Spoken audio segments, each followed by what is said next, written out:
भगवान श्री कृष्ण कौरवों के पास गए। उन्होंने कहा अगर आप आधा राज्य नहीं दे सकते तो सिर्फ 5 गांव दे दीजिए।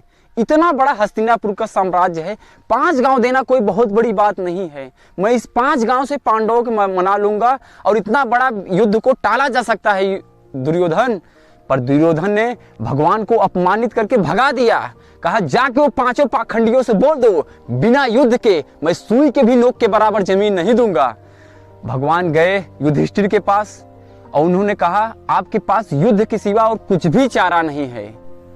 कुरुक्षेत्र का मैदान था, एक तरफ थे कौरव की सेना, एक तरफ थे पांडव की सेना। अब यहाँ से पक्तियां जन्म लेती है कि तलवार धनुष और पैदल सेना कुरुक्षेत्र में खड़े हुए, रक्त पे पासु महारथी एक दूसरे सम्मुख अड़े हुए। कई लाख सेना के सम्मुख पांडव 5 बेचारे थे, एक तरफ थे योद्धा एक समय के मारे थे। अरे महासमर की प्रतीक्षा में सारे ताक रहे थे जी, महासमर की प्रतीक्षा में सारे ताक रहे थे जी, और पार्थ के रथ को स्वयं केशव हाक रहे थे जी।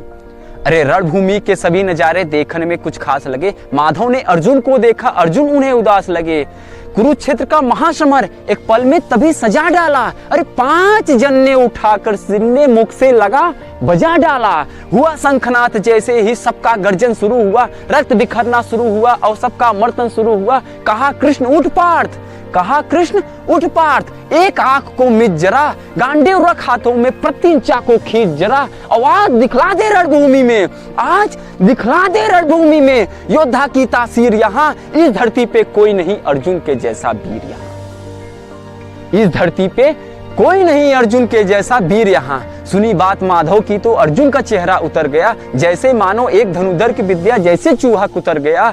अरे बोले पार्थ सुनो कान्हा, बोले पार्थ सुनो कान्हा, जितने ये सम्मुख खड़े हुए हैं हम तो इनसे सीख सीख कर सारे भाई बड़े हुए हैं। इधर खड़े पितामह भीष्म ने मुझको गोद खिलाया है, गुरु द्रोण ने धनुबाण का सारा ज्ञान सिखाया है, सभी भाइयों पे प्यार लुटाए कुंती मात हमारी ने, कुछ कमी नहीं छोड़ी त्रिभु माता गांधारी ने। अरे जितने गुरुजन सड़े खड़े हुए हैं सभी पूजने लायक हैं, माना दुर्योधन दुशासन थोड़े से न लायक है। अरे मैं अपराध क्षमा करता हूँ, मैं अपराध क्षमा करता हूँ, बेशक हम ही छोटे हैं, आखिर जैसे भी है माधव सब ताऊ के बेटे हैं। ये जैसे भी हैं आखिर माधव सब ताऊ के बेटे हैं। अरे छोटे से भूभाग के खातिर हिंसक नहीं बनूंगा मैं, छोटे से भूभाग के खातिर हिंसक नहीं बनूंगा मैं। इतना बड़ा हस्तिनापुर का साम्राज्य, एक धर्म से भटका हुआ अर्जुन छोटा सा भूभाग बोलता है।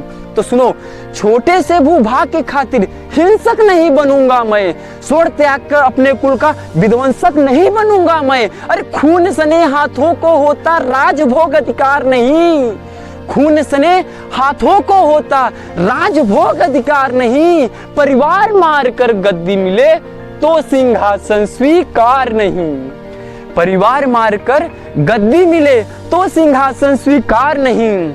रथ पर बैठ गया अर्जुन मुंह माधव से मोड़ दिया, रथ पर बैठ गया अर्जुन मुंह माधव से मोड़ दिया, आंखों में आंसू भरकर गांडीव हाथ से छोड़ दिया। गांडीव हाथ से जब छूटा माधव भी कुछ अकुलाए थे। भगवान ने सोचा इसने तो मेरी बेइज्जती ही करा दी, इससे अच्छा तो मैं शंखनाद ही नहीं करता। पर भगवान अपना कभी बेइज्जती स्वीकार नहीं करते। गांडीव हाथ से जब छूटा माधव भी कुछ अकुलाए थे, शिष्य पार्थ पर गर्व हुआ, मन ही मन हलसाए थे। भगवान ने सोचा इसका सब कुछ जा रहा है, फिर भी ये परिवार की बात कर रहा है, संस्कार की बात कर रहा है, तो कहीं न कहीं मेरे संस्कार हैं।